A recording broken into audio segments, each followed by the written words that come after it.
2025 പുതിയ വർഷത്തിലേക്ക് കടക്കുമ്പോൾ താഴെ പറഞ്ഞ രണ്ട് കാര്യങ്ങൾ അഥവാ നിങ്ങൾ ചെയ്തില്ല എങ്കിൽ നമുക്ക് അതിൻ്റെ ഒരു കൃത്യമായ പ്ലാനിങ് ആരംഭിക്കാം. ഒന്ന്, നിങ്ങളുടെ കുട്ടികൾക്ക് വേണ്ടിയുള്ള എക്സ്ക്ലൂസീവ് ഒരു ചൈൽഡ് പ്ലാൻ, അവരുടെ വിദ്യാഭ്യാസ ആവശ്യങ്ങൾക്ക് സമയാസമയത്തിന് കിട്ടുന്ന ഒരു പദ്ധതി.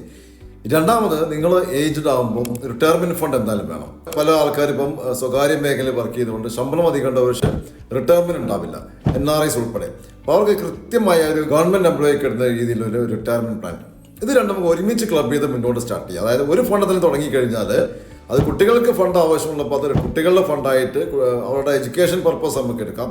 പിന്നീട് അധികം വരുന്ന പൈസ നമുക്ക് റിട്ടയർമെന്റ് ഫണ്ടായിട്ട് ചെയ്യാം. ഇത് നമുക്ക് രണ്ട് രീതിയിൽ ചെയ്യാം. ആദ്യത്തെ ഒന്ന്, ഒരു ഗ്യാരണ്ടി റിട്ടേൺ. നമ്മൾ എത്രയാണോ ഇൻവെസ്റ്റ് ചെയ്യുന്നത്, എത്രയാണോ തിരിച്ച് കിട്ടുന്നത്, കൃത്യമായിട്ട് അടയാളപ്പെടുത്തിയ ഗ്യാരണ്ടി റിട്ടേൺ. ഒരു പക്ഷേ ഇതിൻ്റെ വലിയ ഗ്രോത്ത് കാണത്തില്ല, ഓൾമോസ്റ്റ് ഒരു ബാങ്ക് ഇൻട്രസ്റ്റ് ആയിരിക്കും, പക്ഷെ തരുന്ന പൈസ 100% ഇപ്പോഴേ ഗ്യാരണ്ടീഡാണ്.